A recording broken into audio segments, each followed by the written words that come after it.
Quero lhe convidar a abrir sua Bíblia no livro de 2 Crônicas, capítulo 20. Toda quarta-feira nós temos uma reunião com os pastores pela manhã, né? E às vezes a gente só toma café e conversa. Às vezes a gente trata alguns assuntos mais drásticos. Às vezes a gente comenta sobre assuntos. E nessas conversas sempre surge assunto. Surgiu, acho que não sei se foi nessa semana passada, acho que foi a Sônia, né? Falou de Josafá. Eu falei, nossa, é isso. E aí fiquei pensando no Josafá, eu gosto desse texto. E Deus falou algo comigo e eu quero compartilhar com você. E lembrando também que hoje à noite nós vamos estar lá em Itambé, né? Está tendo conferência dos jovens da igreja de Itambé. Então quem quiser ir lá hoje à noite, vai me ouvir, né? Mas pelo menos a gente mata saudade dos irmãos de Itambé lá. O nosso louvor vai estar indo lá, ministrando os meninos, os jovens aí. E vou estar ministrando à noite na conferência dos jovens lá. Provavelmente vou pegar essa mensagem e adaptar um pouco, tá? Então se você não entender ela, você volta à noite lá. 2 Crônicas, capítulo 20. Deixa aberto aí, a gente vai meditando nele aos poucos. Fazer uma mensagem expositiva hoje, nesse texto. E eu quero falar sobre o tema que eu dei para essa mensagem é Somos Decididos. Diga assim, somos decididos. Nós somos a igreja, fazemos parte da primeira igreja, Cristianismo Decidido. Nós somos da igreja Cristianismo Decidido. O nosso nome, se você for ver, eu gosto desse nome, né? Está falando de decisão. Nós somos um povo decidido, não somos indecisos. Não somos a galera do branco, do nulo, né? do abstenção. Nós somos um povo decidido, que sabe o que quer. E esse texto para mim fala desse processo de decisão. Eu ouvi dias atrás alguém dizendo que nesse processo de decisão, na verdade, o decidir é um processo, faz parte de um processo. Você decide para quê? Quando você toma uma decisão, para quê que é? Geralmente, ou sempre talvez, é para tomar, você decide para agir. Você tem que agir, mas antes de agir, você precisa se decidir. Só que antes de se decidir, você tem um processo. Você vai passar por um processo. E eu quero conversar sobre esse processo. O primeiro processo, a gente vai falar sobre observar. Aí você observa a situação, onde você está, seja na tua vida pessoal, familiar, igreja, ministério. Aí você busca uma orientação. A partir dessa observação, você busca uma orientação. E aí você toma uma decisão. Eu vou agir assim, assim. E aí você age. A palavra decidir significa emitir juízo final sobre algo. É alguém com autoridade, poder para julgar questões, causas. É um verbo que traz isso, emitir juízo final. Por exemplo, nós estamos em dias decisivos para a nossa nação. E nós temos que decidir, dia 29, não, dia 30, né? Nós vamos para as urnas, novamente, para um segundo turno. Aqui no Paraná não tem segundo turno para governador, só para presidente. E nós vamos tomar uma decisão. Nós vamos emitir juízo sobre a questão dos dois candidatos que estão buscando a presidência. Decidir também fala de tomar resoluções, deliberar, resolver algo. Por exemplo, a certa negociação vai decidir sobre, por exemplo, o término da guerra. Hoje temos a guerra lá, Ucrânia e Rússia, e algumas decisões têm que ser tomadas, vão ser negociações são feitas para quê? Para decidir sobre o término da guerra. Mas eu devo decidir para quê? Para agir. Para o lado A ou B, não existe... O fato de você não decidir já é uma decisão, é quase a escolha, né? O fato de você não escolher já é uma escolha. Mas antes de decidir é preciso saber o que fazer. E o que acontece antes de alguém se decidir? Eu olhei pela palavra e comecei a pensar, fui buscar a primeira menção de alguém tomando uma decisão na Bíblia.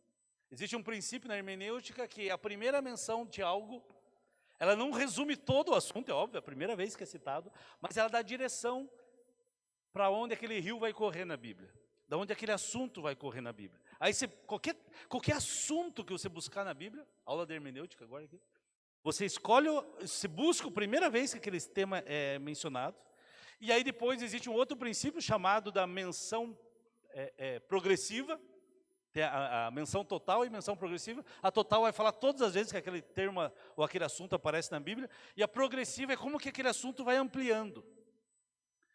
E a primeira vez que você vê alguém tomando uma decisão na Bíblia, pelo que eu lembrei e fui dar minha cavocadinha ali na Bíblia, é Eva diante da serpente, né?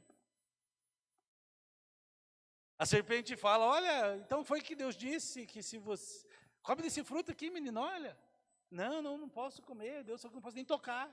Não, que isso, mas se você fizer, você vai se tornar, se você comer, você vai se tornar como Deus, tal. E aí você conhece a história bem clássica, e aí o que ela faz? Ela decide comer do fruto.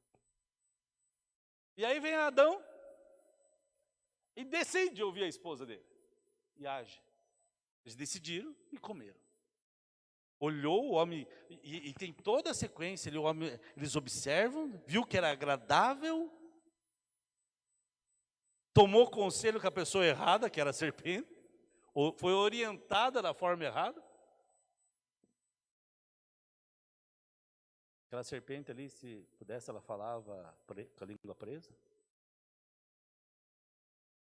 E aí foi orientada por ela e decidiu comer daquele fruto. E agiu, comeu do fruto. E aí você sabe todo o problema que ocasionou. Mais para frente você vê a história de Caim e Abel. Caim decidiu, né, matar seu irmão. É interessante que no capítulo 4, no versículo 7 diz, Deus fala para Caim, no 6 já diz assim, Deus fala para, Gênesis 4, 6, Deus fala para Caim, por que andas irado e por que descaiu o teu semblante? Se procederes mal, não é certo que serás aceito? Se todavia procederes mal, eis que o pecado jaz à porta, e o seu desejo será contra ti, mas cumpre dominá-lo. Vou fazer uma pose aqui para a foto ficar bonita depois. Mas você tem que dominar sobre ela. Você tem que decidir, Caim. Senão, o que está no seu coração, você vai se posicionar. Lembrando, tem vários exemplos, só em Gênesis aqui, né? Noé, Deus fala com ele sobre construir a arca, nunca tinha visto chuva sobre a terra, vai chover, vai encher, E ele decidiu, ele ouviu, ele observou o que estava acontecendo, o pecado, ouviu a orientação de Deus, decidiu fazer a arca e fez a arca e salvou a sua família. Abraão, um dia Deus fala com ele, sai da tua terra, da tua parentela e vai para a terra que eu vou te mostrar. Sai da tua terra, da tua parentela, ele conhecia, ele observou tudo aquilo, ouviu Deus e decidiu ouvir a Deus e tomou uma decisão e foi decidido. Todos os irmãos aqui eram da cristianismo decidido. E aí, ele decidiu e agiu, e ele foi para uma terra que ele não sabia qual era. Tudo que Deus fala para ele aqui, eu fico pensando, ele já sabia. Sai da tua terra, conheço minha terra. Sai da tua parentela, conheço a casa dos meus pais, meus parentes. E vou para onde, Deus? Eu vou te mostrar. Aquilo que ele não sabia ainda, Deus não revelou. Você vai para lá, para cá, não. Tem coisas que Deus só diz, obedeça, haja. E tem tantos outros exemplos, Isaac, Jacó, Moisés, Josué, Samuel. Samuel Deus falou para ele, vai à casa de Jessé, o belemita, e unge o novo rei de Israel lá, e ele vai até lá, vê todos os irmãos de Davi, bonito, forte, simpático, cheiroso. E é esse? Deus fala, não é, esse não é. Pô, acabou todos os filhos do cara, Deus não é. Tem mais algum? Tem o Davi que está cuidando das ovelhas. Chama ele lá, pequenininho, franzino, pequenininho, magrinho. Chega ele lá, acho que Samuel deve falar, esse não tem cara de rei. Aí Deus fala, é esse, porque Deus não vê como o homem vê. E ele unge a Davi rei. Ele observou, buscou orientação, decidiu e agiu. Eu quero falar com você essa manhã sobre um estudo de caso sobre esse assunto aqui, que é o do rei Josafá. Abra sua Bíblia comigo lá então, em 2 Crônicas, capítulo 20. O rei Josafá, rei de Judá, ele sucedeu ao seu pai, que era o rei Asa.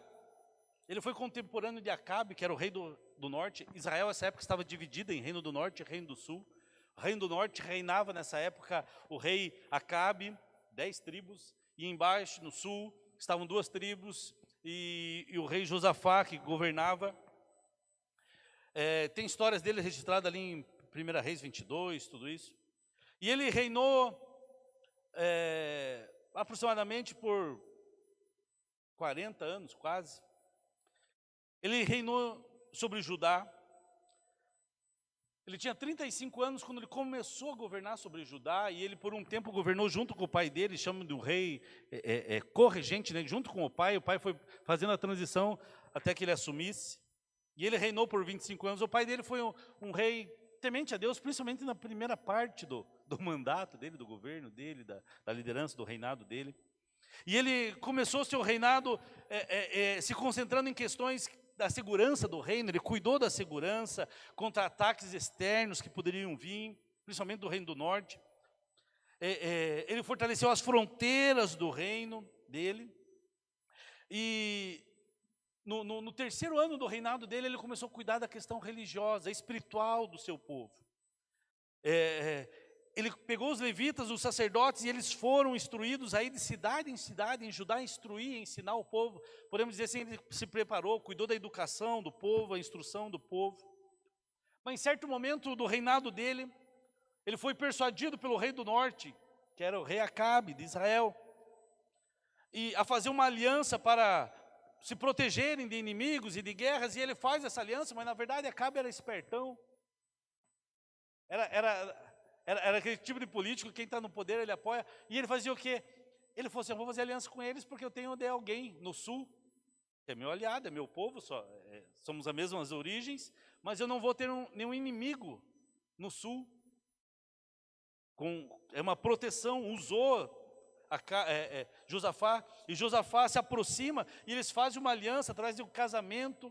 O filho dele se casa com a filha de Acabe, e depois disso vai dar problema, né, no próximo reinado. E quando ele faz essa aliança com Acabe, Deus o repreende sobre isso. Ele vai para batalhas com Acabe, e aí você pode ler ali a partir do capítulo 18 a história dele. Chegamos no capítulo 20, e Josafá está diante de uma batalha.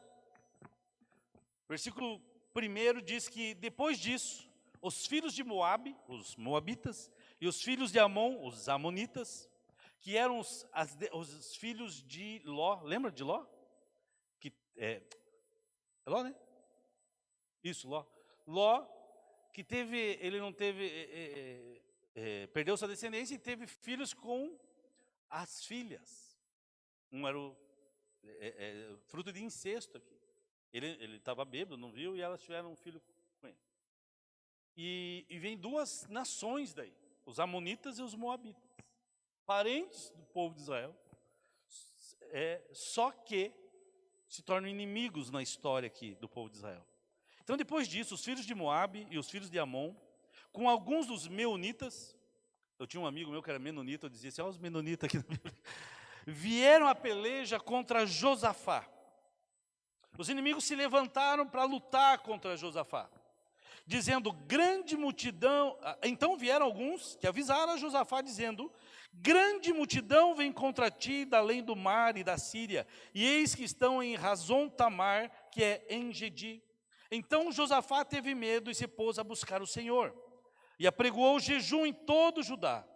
Judá se congregou para pedir socorro ao Senhor, também de todas as cidades de Judá veio gente para buscar o Senhor. Eu disse que antes de nós decidirmos, nós precisamos, a primeira coisa é observar, diga observar. Antes de você tomar uma decisão na sua vida, nos seus negócios, no seu voto, na sua vida pessoal, antes de qualquer decisão, uma das coisas que você tem que fazer é observar a situação.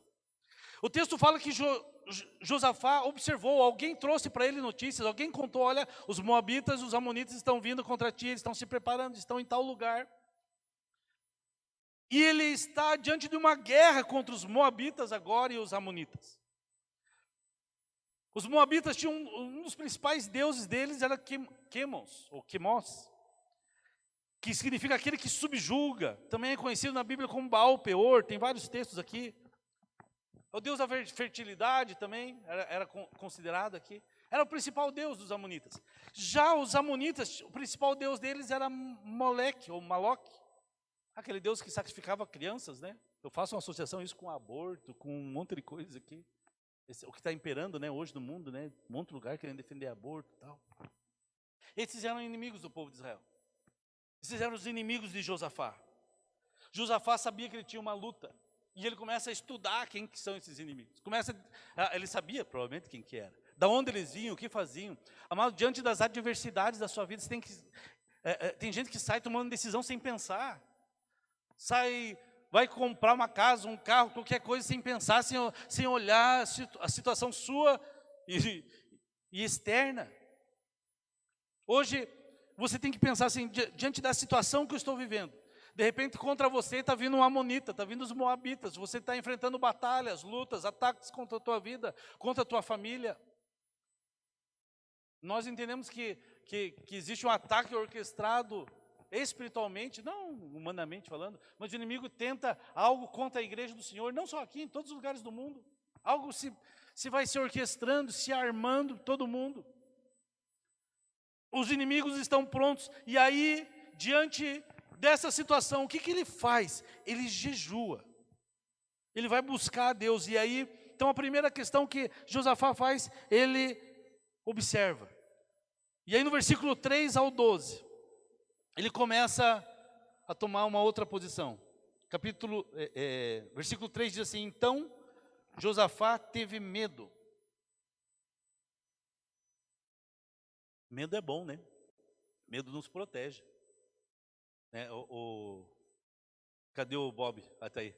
O Bob trabalha com altura, tem escalada, faz muito trabalho em altura, e às vezes eu já fui algumas vezes ajudar o Bob. Eu lembro de ir lá no Sesumar para ele colocar um banner, alguma coisa. E quem conhece o Bob aqui sabe, né? O Bob vai andar 2 metros e já prende fita aqui, cinto, e o bicho anda amarrado assim, né? Ele que coordenou aqui tudo. A gente não deixava ninguém subir sem ter capacete, porque está certo. Trabalho com segurança. Precisa se proteger, né? E o Bob falou um dia para mim assim, que ele tinha medo de altura, né? Acho que lá no Sesumar. Hã? Ele tem medo, não é que ele tinha. Por isso que ele se protege. Aí chega um piazão, não tenho medo de altura, às vezes vai fazer o mesmo serviço e aí acontece acidentes, né? É isso que o protege, faz ele subir, fazer escalada aí nas montanhas aí da vida.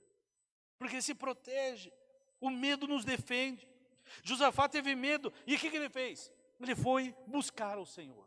Ele foi buscar orientação. E não foi em qualquer lugar. Em primeiro lugar, ele foi no Senhor, foi em Deus buscar essa orientação.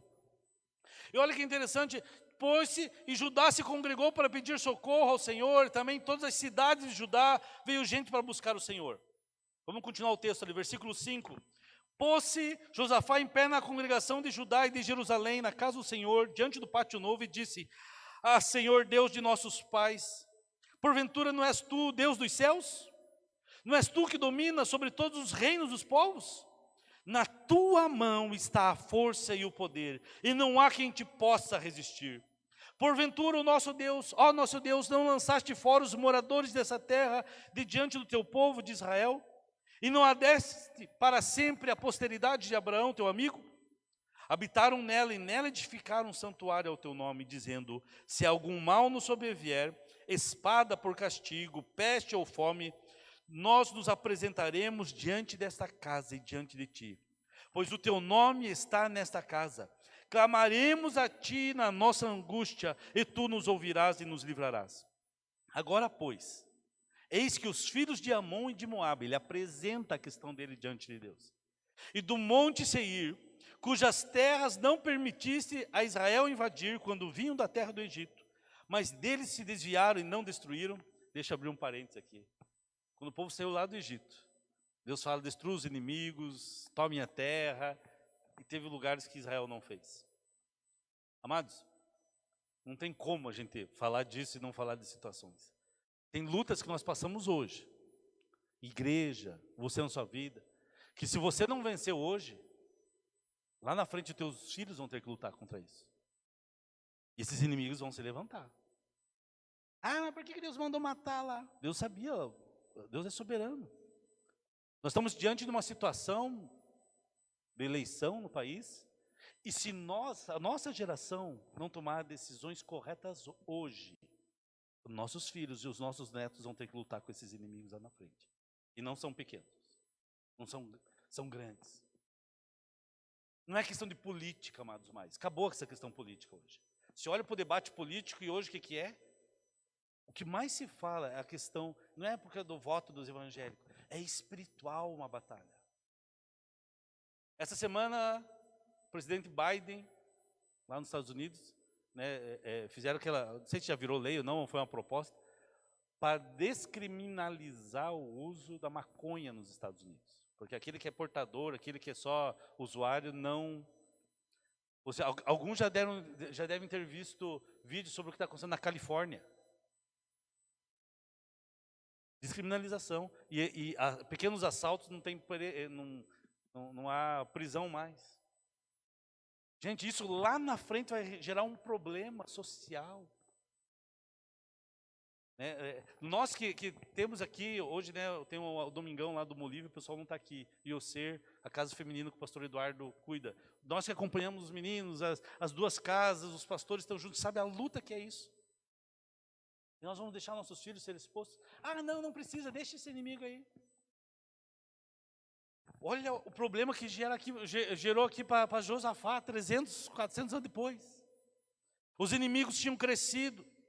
Agora, pois, eis que os filhos de Amon e Moabe, ele fala que não foram destruídos atrás do Egito, eis que nos dão o pago, vindo para lançar-nos fora da tua possessão. Querem tirar aquilo que é nosso, querem tirar aquilo que era nossa posse, nossa terra, que nos deste por herança. E aí ele ora, nosso Deus, acaso não executarás tu o teu julgamento contra eles?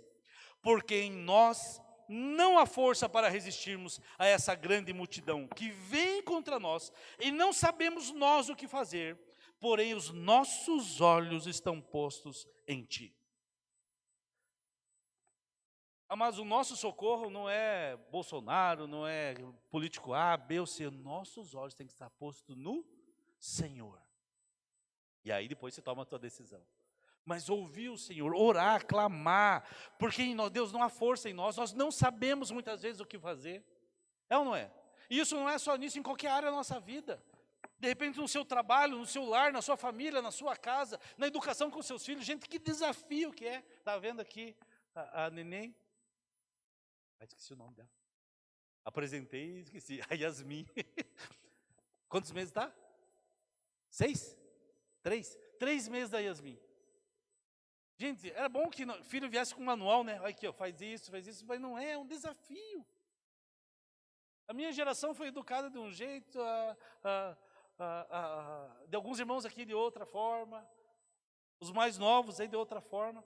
Estava em Londrina esses dias e estava procurando casa com meu sogro lá, passando numa rua lá, e vimos, não sei se a Karine lembra, estava só nós dois, criançada jogando...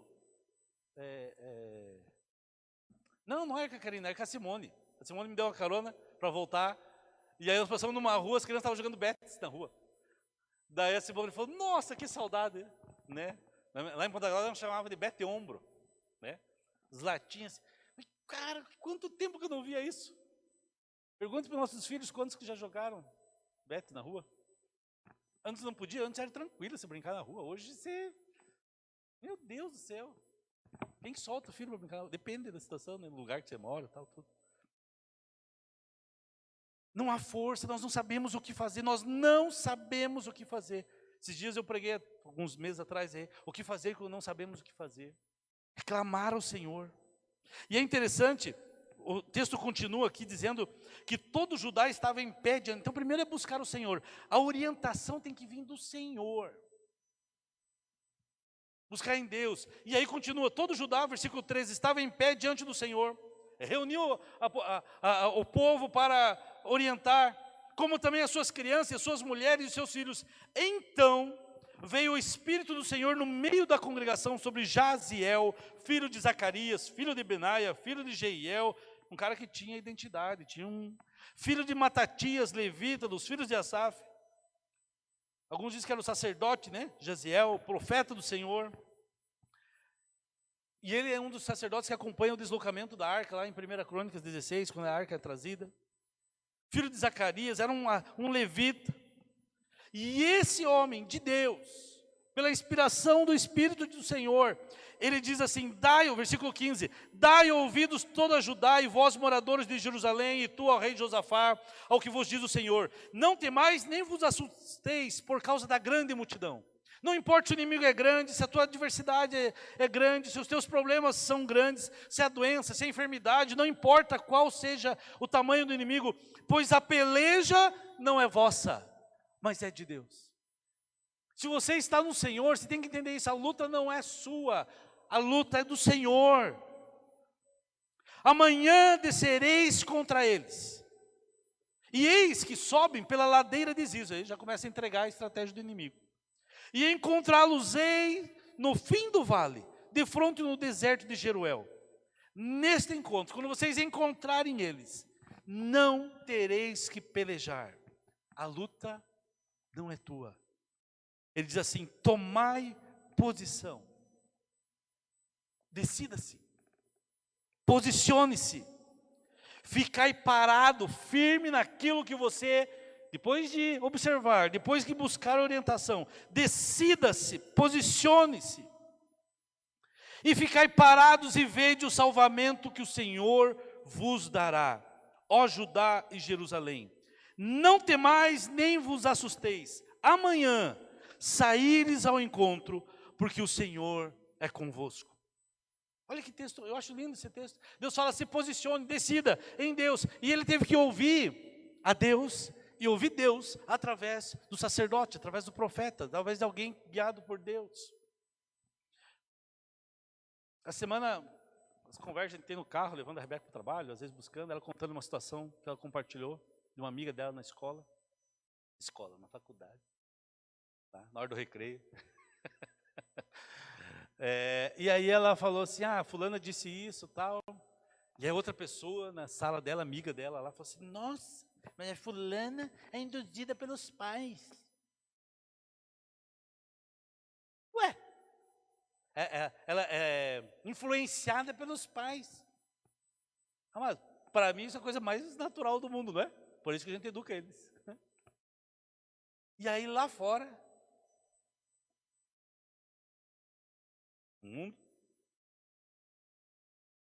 aquele pessoal acorda 2 horas da tarde, quer revolucionar o mundo, não arruma nem a cama da casa, às vezes. É influenciada pelo pai. Mas quem foi? A Rebeca falou, e a amiga dela falou assim, ué, meus pais se dedicaram a sua vida a mim, cuidaram de mim, me deram tudo. E eu vou ouvir quem? A primeira pessoa que eu vou ouvir é eles. Não é? Não é lógico? A partir do momento que você tem filho, você não pensa assim? Você vai, poxa, veja bem. Ainda mais quando os pais temem ao Senhor, né? Sobre o estilo de vida, sobre a educação do filho. Nós somos herança dos nossos pais. E aí não, está errado. Não é assim. É ouvir, a gente está vivendo uma sociedade hoje, uma gerações, nós não podemos perder isso, que perdeu referências.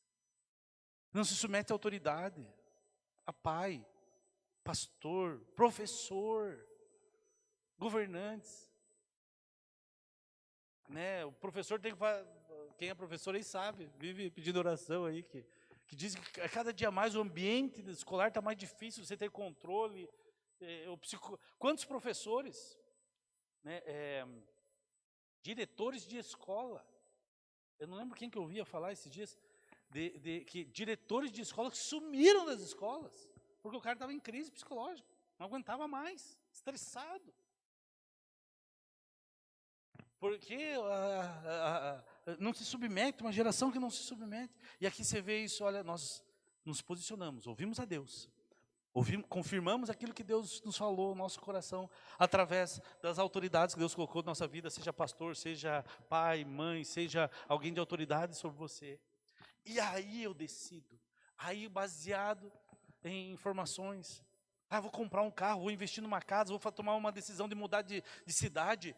Observe a situação. Busque orientação, ore a Deus, busque orientação de pessoas sensatas. A Bíblia diz que com conselhos prudentes se faz a guerra. Na multidão de conselhos há sucesso, mas essa multidão não é de qualquer conselho, não é no botequim. É com conselhos prudentes. E aí você toma decisões, porque a peleja não é nossa. E aí Josafá decidiu e ele toma a posição. O texto fala no 18, então Josafá se prostrou com o rosto em terra, e todos os Judá e os moradores de Jerusalém também se prostraram e adoraram. Versículo 19, dispuseram-se os levitas, dos filhos dos coatitas, dos coreitas, para louvarem ao Senhor, Deus de Israel, em voz alta, sobremaneira. Então os caras gritaram, né? Pela manhã cedo se levantaram, versículo 20, e saíram ao deserto de Tecoa. Ao saírem, eles, pôs-se Josafá em pé e disse, ouvi-me, ó Judá, e vós moradores de Jerusalém, crede no Senhor Deus, e estareis seguros. Está parecendo linguagem neutra agora? Está amarrado esse trem. Crede no Senhor vosso Deus, e estareis seguro. Crede nos seus profetas, e prosperareis. Amados, hoje nós sabemos que todos nós somos sacerdotes do Senhor. Não é só o pastor, a equipe pastoral aqui. Todos, eu e você, nós somos uma nação de reis e sacerdotes. Está sentado lá de um profeta, um sacerdote do Senhor. Mas aqui, trazendo para o contexto dele, está falando assim, creia naquilo que os profetas falaram, creia naquilo que aquela que trouxe a palavra, a direção, a liderança tem falado. E hoje nós vivemos tempos que as pessoas, né, claro que tem muito falso profeta por aí, né, não acreditam, não colocam a confiança. Crede na palavra do Senhor, crede no Senhor vosso Deus e estareis seguro. Versículo 21, aconselhou-se com o povo e ordenou cantores para o Senhor, que vestidos de ornamentos sagrados, marchando à frente do exército, louvassem a Deus, dizendo, rendei graças ao Senhor, porque a sua misericórdia dura para sempre. Tendo eles começado a cantar e dar louvores, pôs o Senhor emboscadas contra os filhos de Amon e de Moabe e do monte Seir, que vieram contra Judá e foram desbaratados. Eles começaram a louvar, a adorar a Deus, obrigado, e começaram a cantar, render graças, sei lá o que eles cantavam. Aí cantavam ao Senhor, adoravam ao Senhor. E o inimigo começou a vir contra eles. Quando o inimigo veio contra eles, por causa do louvor, por causa da adoração a Deus, o inimigo ficou feito barata sonsa ali, desbaratado. Estou dando uma tradução para isso aqui. Porque os filhos de Amon e de Moabe se levantaram contra os moradores de Seir. E aí começou confusão no arraial do inimigo. Se tem uma coisa que a gente tem que fazer, Deus, coloca confusão no arraial do inimigo. Você não precisa nem pedir, começa a adorar a Deus e o inimigo começa a ser confundido. Você está diante de problemas, de situações adversas, comece a adorar, buscar a Deus, louvar a Deus. Deus, obrigado, agradecer, louvar ao Senhor, render graças ao Senhor, gratidão. E Deus começa a desbaratar o inimigo. Eles começaram a lutar entre eles, para destruir e exterminar, tendo eles dado cabo dos moradores de Seir. Primeiro, Amon e Moabe se juntaram contra o outro partido lá. E aí, daqui a pouco, o que começa a acontecer aqui? E tendo eles dado cabo aos moradores de Seir, ajudaram-se uns aos outros a destruir-se. Deixa o inimigo se destruir. Vamos adorar, vamos buscar, vamos clamar. Tendo Judá chegado ao alto que olha para o deserto, procurou ver, versículo 24, ver a multidão, e eis que eram corpos mortos que jaziam em terra, sem nenhum sobrevivente. Vieram Josafá e seu povo para saquear os despojos, acharam entre os cadáveres riqueza, abundância, objetos preciosos, enfim, vieram para Jerusalém depois louvando e adorando ao Senhor. Eles se decidiram, através de ouvir os profetas, ouvir a voz de Deus. Decisões, amados, a vida exige de nós tomada de posição. Você não pode ser o isentão, você não pode ser em cima do muro. Em todas as áreas da sua vida você tem que se posicionar, se decidir. A vida requer de nós decisões. Pastor Hernandes Dias Lopes diz assim, a vida é como uma encruzilhada, onde uns colocam os pés na estrada da vitória e outros andam pelos atalhos do fracasso. Você vai ter que se decidir em qual caminho andar. Lembra de Pedro?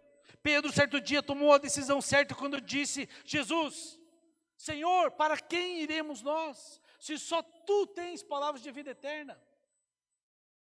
E aí eles agiram, eles observaram, eles buscaram orientação, tomaram decisão e agiram. Josafá teve atitude, e foi a mais correta, buscar ao Senhor.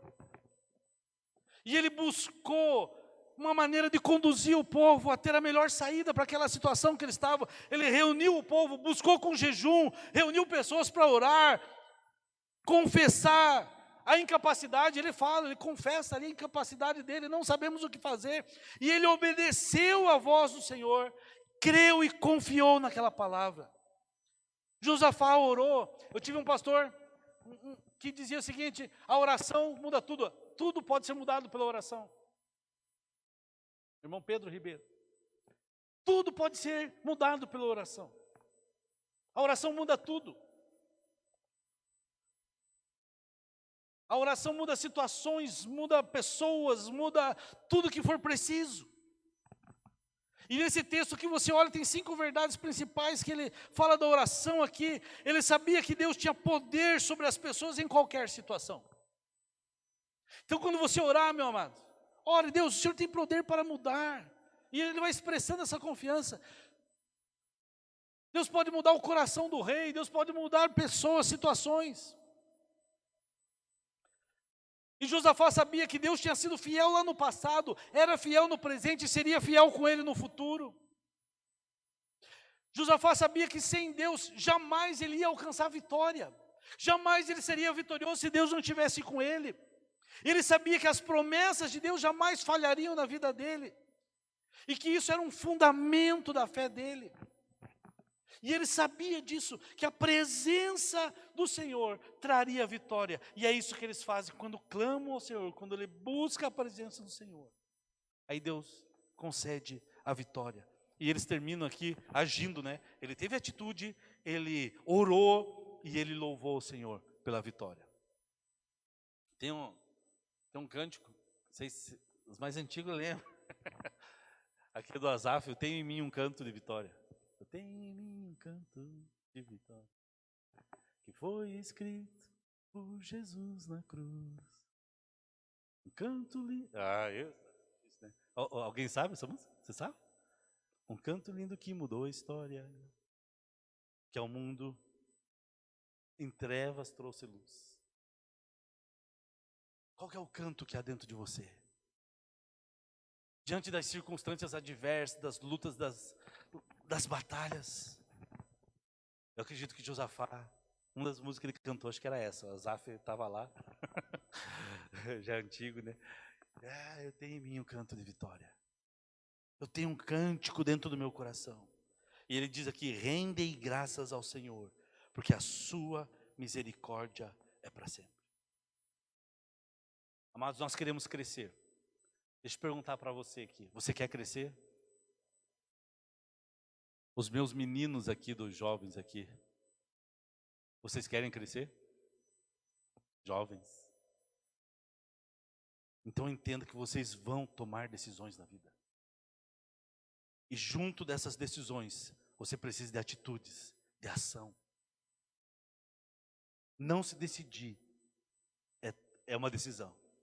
Não escolher é uma decisão. Essa semana vamos postar, provavelmente amanhã, um vídeo do posicionamento nosso. Não é da igreja, é dos pastores dessa igreja como cidadãos, sobre essa eleição em fora. Nós prometemos que não vamos usar o púlpito para isso, mas nós vamos usar nossos meios como cidadãos. Aí vamos só colocar um link e você vê. Mas você precisa se posicionar em tudo na vida. Agir envolve riscos, e a gente vai enfrentar riscos. Talvez vamos fracassar algumas vezes. Mas quem fica de braço cruzado não vai construir nada. Não vai crescer, não vai amadurecer. Não vai ser transformado em nada. Talvez você vai até evitar algum sofrimento, alguma dor em alguma situação quando você não toma decisões, mas você não vai aprender. Você não sente, você não vai mudar, você não vai crescer, você não vai viver. Deus hoje convida você a tomar uma decisão radical de transformar a sua vida, tomar decisões que vai fazer você crescer. A maior decisão é você se posicionar por Jesus e entregar sua vida a Jesus. A outra decisão é a decisão de quem vai viver com você o resto da sua vida, a escolha da pessoa que vai viver com você e vai formar família. Mas nos seus estudos, no seu trabalho, nos seus negócios, a decisão de crescer, de não se acomodar. É no momento da decisão que o seu destino é traçado. As suas decisões, não as suas condições, determinam o seu destino. Você precisa tomar decisões que vão gerar crescimento pessoal, profissional, relacional, emocional, físico, espiritual. Nós somos cristãos decididos. E o maior interessado nesse seu crescimento é Deus. Só que Ele te deu o livre-arbítrio de você se decidir, de você posicionar-se. Por isso que na palavra de Deus, a palavra de Deus traz a solução para o crescimento, através de decisões na nossa vida. Josafá, ele aproveitou uma oportunidade, uma situação que era difícil, mas ele buscou ali, ele aproveitou aquela oportunidade, ele buscou sabedoria de Deus. Deus falou com ele, Deus deu a decisão, Deus deu a orientação, e ele teve uma visão de Deus, ele entendeu como que eles tinham que agir, focou naquilo e foi até o fim. E venceu e foi vitorioso. E em todas essas decisões na sua vida, Deus se fará presente na pessoa de Jesus. Jesus disse que Ele estaria conosco todos os dias até a consumação dos séculos. E o principal lugar de crescimento é quando nós estamos em Cristo, firmado nele. E nós podemos cantar esse cântico de vitória. Quero te convidar a ficar em pé. Queria chamar meus irmãos do louvor. Se conseguir tirar aquela, nós vamos ficar todos felizes. Nem que saia meio atravessado. O Valcir já se animou aqui. Ele já... Lembra? O Rastelli conhece essa música? Não?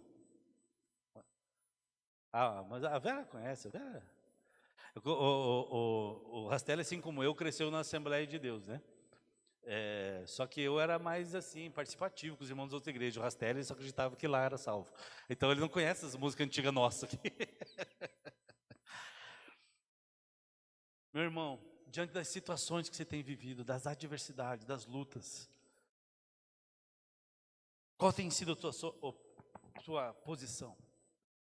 Observe o momento que você está, observe o lugar que você está, observe. Entenda os inimigos. Na nossa posição como sociedade, como cristãos, como cidadãos. Busque orientação. Não tome decisões sem buscar orientação. Às vezes eu vejo gente tomando decisões tão drásticas na vida, e aí a pessoa vem pedir para a gente orar. Meu irmão, você buscou orientação, você sabe o que está fazendo. Não decida sem buscar orientação. E aí então, decida-se. Tome posição e haja, mas haja baseado naquilo que Deus tem falado. Haja baseado naquilo que o Senhor tem colocado no teu coração, com oração, com atitude, com oração e com cânticos. Talvez você está passando por uma situação bem delicada e você não sabe o que fazer. Deus te diz, comece a agradecer, comece a orar, faça que nem Josafá, decida-se, adore, agradeça. Quando eu era mais jovenzinho lá em Ponta Grossa, havia um evento na cidade chamado, acho que tem até hoje, acabou, voltou, sei lá. A Meeting Fest tem ainda, acho que, né? A festa do chopp escuro. E era 10 dias de festa, começava numa sexta e até o outro domingo. E um dia, eu lembro até hoje, estava sentado eu, mais 2 amigos, o Fabiano e o Paulinho, um sábado à tarde, tomando sorvete, sentado no meio-fio. Nós éramos líderes de jovens, eu era da presbiteriana, um da comunidade e outro da menonita. E aí a gente falou assim, vai passar mais um ano, nossos amigos vão lá beber e nós não fazemos nada. Vão lá se embriagar. E aí aquele ano a gente decidiu, vamos fazer uma vigília? Né? A gente fez uma vigília. O segundo ano a gente falou assim, não dá para fazer só uma vigília. Vamos fazer algo os 10 dias. bando de menino, 17, 18, 19 anos. O Fabiano que era mais velho, tinha uns 20 e pouco. E nós decidimos fazer 10 dias de evento. E fomos fazer 10 dias de evento. Não tinha recurso, não tinha nada. E Deus... O Fábio, a Fernanda que era de lá, lembro como é que era. A meeting, ela tinha públicos de 80 mil pessoas, 90 mil pessoas. Nós começamos um ano, 400 pessoas por noite, 300 pessoas. Tá, e tal. Teve um ano que a coisa foi crescendo. Nós levamos a Aline Barros lá. E oficina G3, os negócios assim. E aí nós fazíamos evangelismo nesse centro de eventos onde era feito essa meeting festa, essa festa. Então, quando a gente ficava, Deus deu uma direção pra gente. Vocês vão louvar e adorar, baseado em Josafá. E eu vou fazer lá. E nós mandávamos gente para ir evangelizar lá. E o pessoal sendo evangelizado, trazido para cá, para a nossa reunião. Nós começávamos 9 horas da noite e até 4 da manhã. E depois de um horário era só adoração. E até que um dia, eu lembro até hoje, era um sábado ou uma sexta-feira, eu acho que era. Não, quinta-feira. Eles me ligaram do centro de eventos. John, você tem que vir para cá. Nós tínhamos quase 4 mil pessoas no nosso evento. E lá tinha um show da Rita Lee com 1.500 gatos pingados. E a gente chorou aquele dia. A gente foi lá, orou, agradeceu a Deus. E nesses dias Deus dava uma direção para nós. Aquilo era idolatria, aquilo era um monte de coisa. Adorem a Deus. Adorem a Deus. Chamava-se Celebração Aliança. Era 10 dias de adoração. Por alguns anos durou, depois parou. Por que eu estou falando isso? Porque Josafá fez isso, amado. Diante das adversidades, diante de você combate com o quê? Com a adoração. Idolatria se combate com a adoração.